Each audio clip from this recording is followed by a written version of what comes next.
நீங்கள் பார்த்துக் கொண்டிருப்பது உங்கள் விஜய்.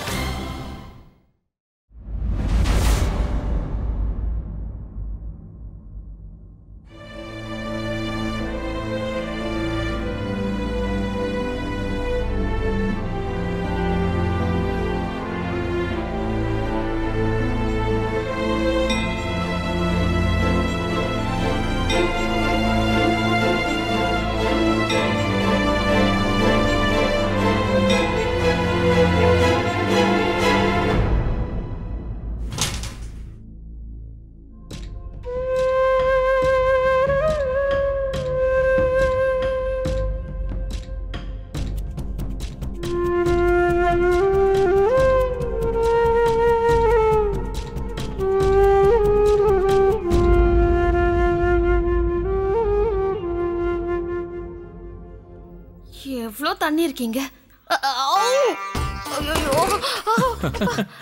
மீனா, ஒரு பக்கெட் தண்ணியை உன்னால தூக்க முடியலையா?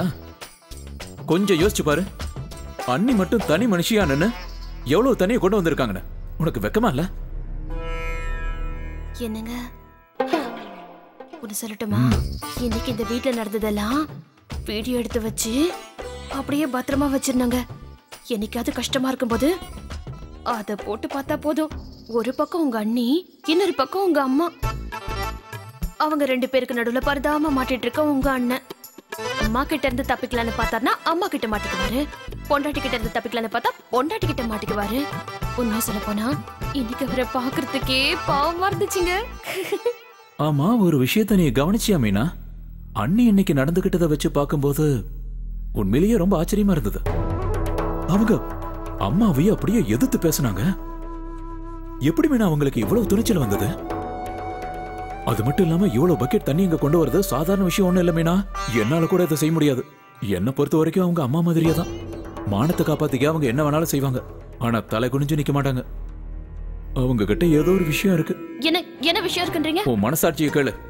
ஒரு பக்கெட் உன்னால தூக்க முடியல. நான் என்ன பண்ணிட்டோம்? சின்னதுல இருந்து என்ன அப்படி வளர்த்துட்டாங்க. ஆனா ஒண்ணு கவனிச்சிங்களா? இன்னைக்கு அந்த கடவுள் ரொம்ப பெரிய அற்புதத்தை நிகழ்த்திருக்காரு. வீட்டுல எவ்வளவு பெரிய பிரச்சனை நடந்தது. நம்ம பணமும் தப்பிச்சிருச்சுங்க.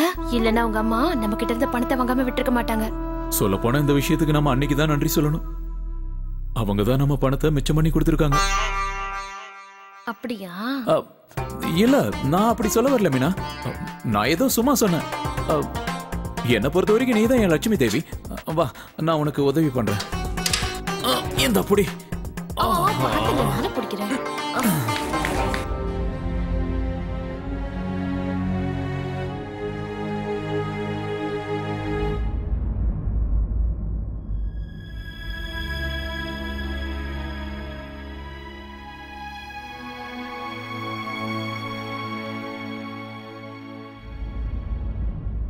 சோட்டு, கண்ணா, நீ கொஞ்சம் கடையை பார்த்துக்க.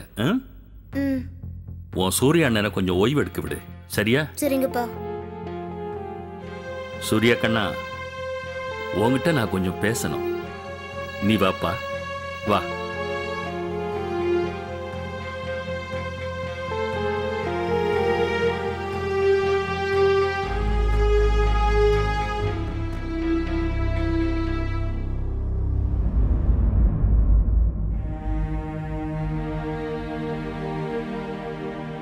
இங்க பார்ப்பா சூர்யா, உன் நிலைமை என்னன்னு எனக்கு நல்லா புரியுதுப்பா. இந்த பிரச்சனை எல்லா ஆம்பளைகளுக்கும் கல்யாணத்துக்கு அப்புறம் ஏற்படும். ஏன்னா அவங்க அம்மாவும் அவங்க பொண்டாட்டியும் கூட தானே இருப்பாங்க. இந்த மாமியாரும் மருமகளும் எப்பவும் ரெண்டு கத்தி மாதிரி. ஒரே இடத்துல ரெண்டு கத்தியை வச்சா அப்புறம் ரெண்டுக்கு நடுவில் வர்ற பிரச்சனையால நெருப்பு வர்றது சகஜம்.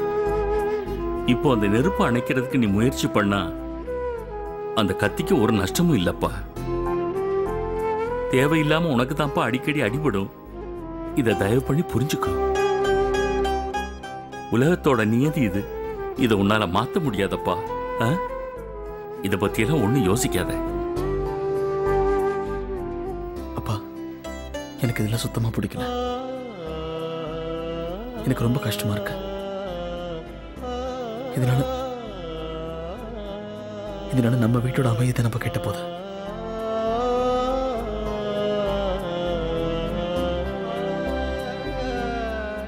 அப்பா நீங்க ஒன்று சொல்லுங்க, ஒரு மனுஷனால ஒரே நேரத்தில் ஒரு நல்ல பிள்ளையாவும் ஒரு நல்ல கணவனாவும் இருக்க முடியாதா? அம்மா வருத்தப்பட்டால் என்னால் தாங்க முடியாது, சந்தியா வருத்தப்பட்டாலும் தாங்க முடியாது. அப்பா அவங்க 2 பேரும் சந்தோஷமா இருக்கணும்னு நினைக்கிறது பெரிய தப்பா? அது நடக்கவே நடக்காதப்பா. ஆமாப்பா, அது நிச்சயமா நடக்க வாய்ப்பு இல்லை.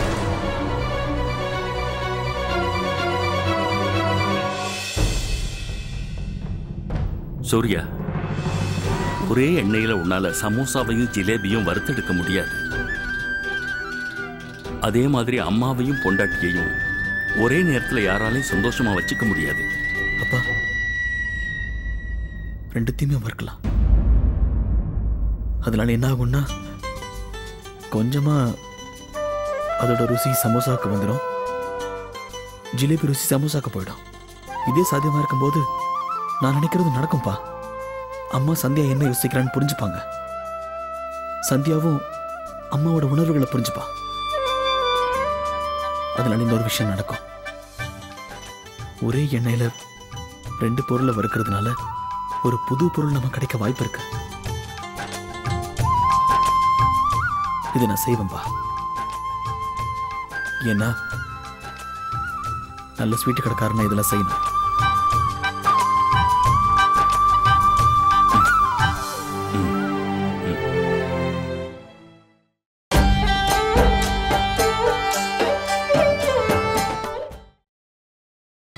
நீங்கள் பார்த்துக் கொண்டிருப்பது உங்கள் விஜய்.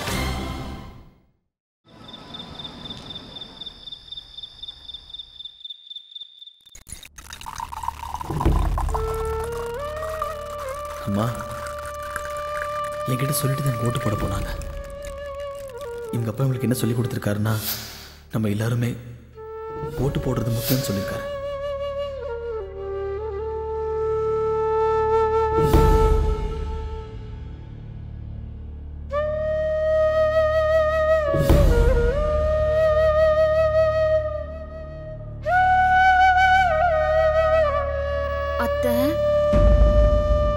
உங்களுக்காக சாப்பாடு எடுத்துட்டு வந்திருக்கேன், தயவு செஞ்சு சாப்பிடுங்க அத்தை.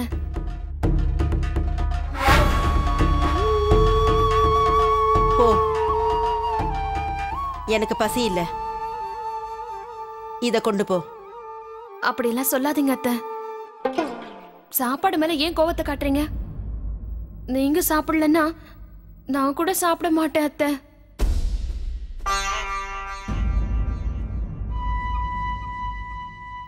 நான் என்ன நினைச்சேனா, எப்பவும் போல உங்க பெரிய பையன் வந்து உங்களுக்கு சாப்பாடு கொடுப்பாரு நினைச்சேன். ஆனா அவரு அக்கா கூட மேல இருக்காரு அத்தை. நான் சொல்றது கேளுங்க, நீங்க சாப்பிடலன்னா நானும் சாப்பிட மாட்டேன் அத்தை. உண்மையை சொல்லணும்னா ஏற்கனவே பசியில எனக்கு தலையெல்லாம் சுத்துது. நல்லா தலை சுத்தட்டும். அதிகமா நெய் சாப்பிடுறதால கூட தலை சுத்துமா? ஏன்னா நெய் செரிக்காதுல்ல. சமையல் கட்டுல யாரும் இல்லாதப்போ திருட்டு போன மாதிரி நின்னுக்கிட்டு நீ சாப்பிட்டுட்டு இருந்தல்ல, அதை என் கண்ணால நான் பாத்துட்டேன். எனக்கு நல்லா தெரியும் இப்ப நீ என்கிட்ட வந்து சொல்றதெல்லாம் பெரிய பொய்ன்னு. எந்த மாமியாருக்கும் மருமகளை பத்தி தெரியாம இருக்காது. அதே மாதிரி ஒன்னும் எனக்கு நல்லா தெரியும். என் மேல அக்கறை உள்ளவ மாதிரி நடிச்சு அம்மாவுக்கும் பிள்ளைக்கும் நடுவுல சண்டை மூட்டி விடலான்றதானே உன் எண்ணம்? அப்படியெல்லாம் ஒண்ணும் இல்ல அத்தை. இப்படி சும்மா சண்டை மூட்டி விடுறத தயவு செஞ்சு நிறுத்து. எனக்கு நல்லா தெரியும் நான் இந்த அளவுக்கு வேதனைப்படுறேன்னு. சூர்யாவும் அங்க வேதனைப்பட்டுட்டு தான் இருப்பான். இன்னைக்கு இது வரைக்கும் அவனும் எதுவும் சாப்பிட்டுருக்க மாட்டான். அவன் ஆம்பளை இல்ல, அதனால அவன் அழ மாட்டான். ஆனா என் கண்ணுல இருந்து ஒரு சொட்டு கண்ணீர் வந்தாலும் அவன் கண்ணுல இருந்து ரத்த கண்ணீரே வந்துரும்.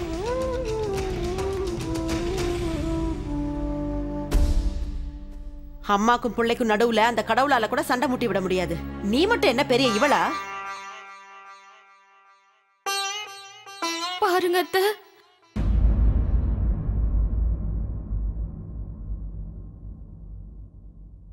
சாப்பிடுங்க அத்தை. போன்னு சொல்றல, முதல்ல இங்க இருந்து போயிடு. இல்லன்னா நீ என்கிட்ட இருந்து நல்லா வாங்கி கட்டிக்க போற. ஆனா சாப்பாடு போ.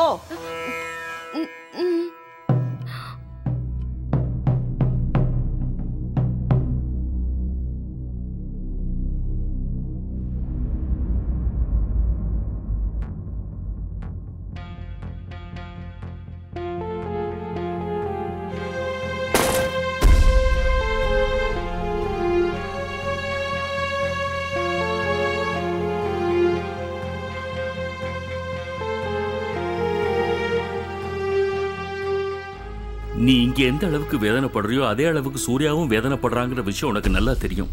நீ சாப்பிடுற வரைக்கும் அவன் எதுவுமே சாப்பிட மாட்டான். அப்படி இருக்கும்போது நீ ஏன் இன்னைக்கு அவனை மன்னிக்க மாட்டேங்கிற? இப்படி இங்கேயும் அங்கேயும் தேவையில்லாம சுத்துறதுனால உனக்கு என்ன சந்தோஷம்? ஏன் எப்ப பார்த்தாலும் இப்படி எல்லாரும் மேலேயும் கோவப்பட்டு கத்திக்கிட்டே இருக்க? எந்த நேரமும் வளவளா வளவளான்னு போன ஜென்மத்துல என்னவா பிறந்திருந்தியோ? நீங்க தயவு செஞ்சு அம்மாக்கும் பிள்ளைக்கும் நடுவுல பேசாதீங்க.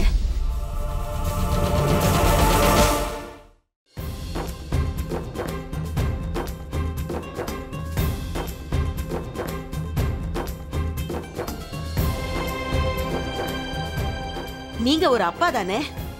ஒரு தாய்க்கு என்ன வேணும் என்ன வேண்டாம், பிள்ளைங்க மேல அவ எவ்வளவு பாசம் வச்சிருப்பா, அவங்கள இழக்க போறோம்னு நினைச்சு எவ்வளவு பயப்படுவா, இதெல்லாம் உங்களுக்கு தெரியாதா? இந்த பயம் இந்த வேதனை எல்லாம் உங்களுக்கு புரியாது. ஏன்னா அந்த கடவுள் உங்களுக்கு ஒரு பெரிய அதிர்ஷ்டத்தை கொடுத்திருக்காரு. உங்களுக்கு தாய் பாசத்தையும் தாய் மனசையும் கொடுக்கல.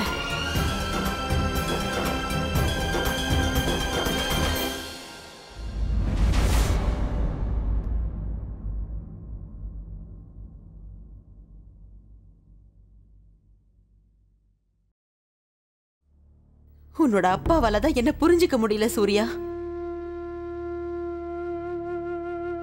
ஆனா நீயும் என்ன புரிஞ்சுக்கலையே. என்ன புரிஞ்சுக்க மாட்டியா? நான் ஏன் இன்னைக்கு இப்படி எல்லாம் நடந்துகிட்டேன்னு புரிஞ்சுக்க மாட்டியா? தேவையில்லாம மருமகளுக்கு இப்படி தண்டனை கொடுக்கறதுக்கு நான் ஒண்ணு கல் நெஞ்சுக்காரி இல்ல. நடந்த சம்பவத்தை நான் எப்படி மறக்கிறது? உன்னால இன்னைக்கு அதை எப்படி மறக்க முடிஞ்சது சூர்யா? இல்ல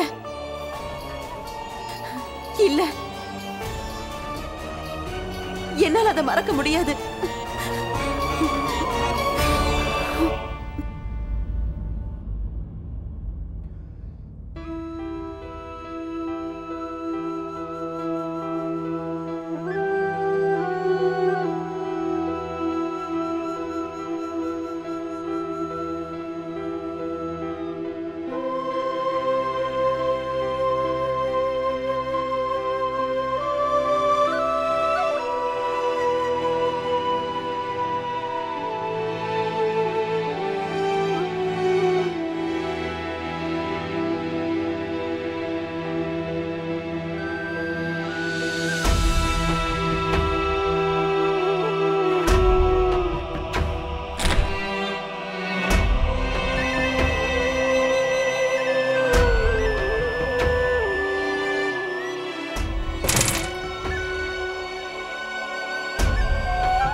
நீங்க இதெல்லாம் ஒண்ணும் செய்ய வேண்டாம்.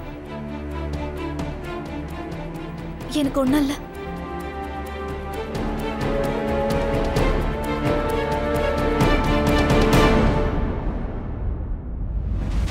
சின்ன குழந்தை மாதிரி அடம் பிடிக்காதீங்க. மருந்து போட்டால் தானே வலி குறையும். சொன்னா கேளுங்க. இந்த வலி ஜாஸ்தி ஆயிடுச்சுன்னா அப்புறம் நீங்கள் தான் கஷ்டப்படணும். நான் மருந்து போடுற வரைக்கும் அமைதியாக இருக்கணும். புரியுதா?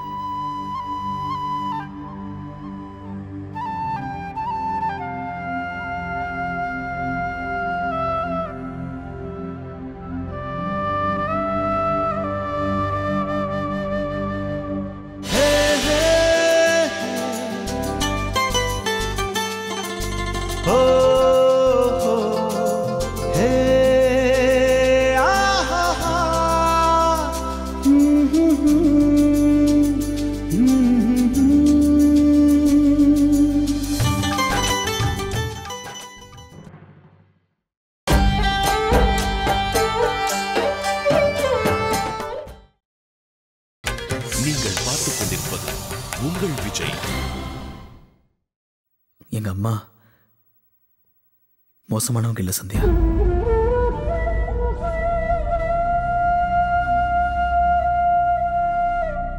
உங்களை தண்ணி தூக்க வச்சிருக்காங்கன்னா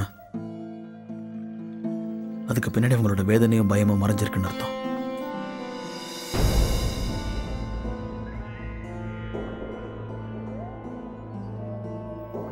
ரொம்ப வருஷத்துக்கு முன்னாடி நாங்க சின்ன பசங்களா இருந்தப்போ எங்க அப்பா ஓட்டு போடுறதுக்காக போயிருந்தாரு. அப்போ அங்க இருந்த சில பேர் அப்பாவை பிடிச்சிட்டாங்க. அவரை வற்புறுத்தி ஒரு பெரிய கட்சிக்கு ஓட்டு போட சொன்னாங்க. அதுக்கு அப்பா முடியாதுன்னு சொல்லிட்டாரு. அதுக்காக அப்பாவை போட்டு அடிச்சிட்டாங்க. எந்த அளவுக்குன்னா ஆஸ்பத்திரியில் சேர்க்கிற அளவுக்கு ஆயிட்டாரு. எங்க அப்பா பழைப்பாருன்னு கூட எங்களுக்குள்ள சந்தேகம் வந்துருச்சு. அப்போ அம்மா ரொம்ப வேதனைப்பட்டாங்கப்பா. 11 நாளைக்கு சாப்பாடு தண்ணி இல்லாமல் விரதம் இருந்தாங்க. அப்போதுலேருந்து இந்த எலெக்ஷன்னாலும் ஓட்டு போடுறதுனாலும் அம்மா மனசில் ஒரு பயம் ஏற்பட்டுருச்சு. அவங்க ரொம்ப பயந்துட்டாங்க. அந்த பயத்தினால தான் அவங்க அப்படி சொன்னாங்க. அப்போலேருந்தே அம்மாவுக்கு இந்த ஓட்டு போடுறதுனாலே ஆகாது, நிரந்தரமாக ஒரு பதட்டம் வந்துருச்சு. ஓட்டு போடுறதுனால என்ன பிரயோஜனம்னு யோசிச்சாங்க. நாங்கள் யாரும் ஓட்டு போடக்கூடாதுன்னு சொல்லிட்டாங்க. நாங்கள் எல்லாரும் அமைதியாக வாழணும்னு முடிவு பண்ணோம்.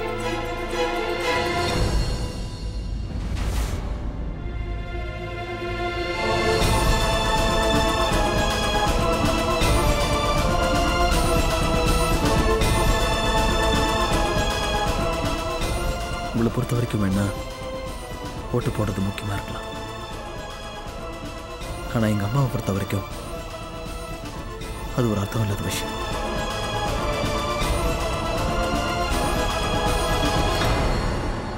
நீங்கள் ஓட்டு போட போகிறேன்னு சொன்னதுமே இந்த விஷயத்தை உங்ககிட்ட சொல்லணும்னு தான் நினச்சேன். ஆனால் அந்த நிமிஷம் நீங்கள் உங்கள் அப்பா உங்களுக்கு சொல்லி கொடுத்த விஷயம் வேற சொன்னீங்களா?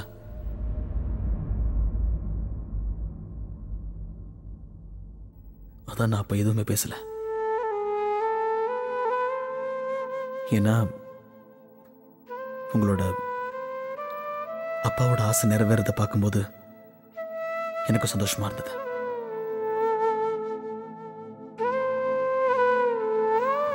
உங்க சந்தோஷத்தை கெடுக்க கூடாதுன்னு நினைச்சேன்.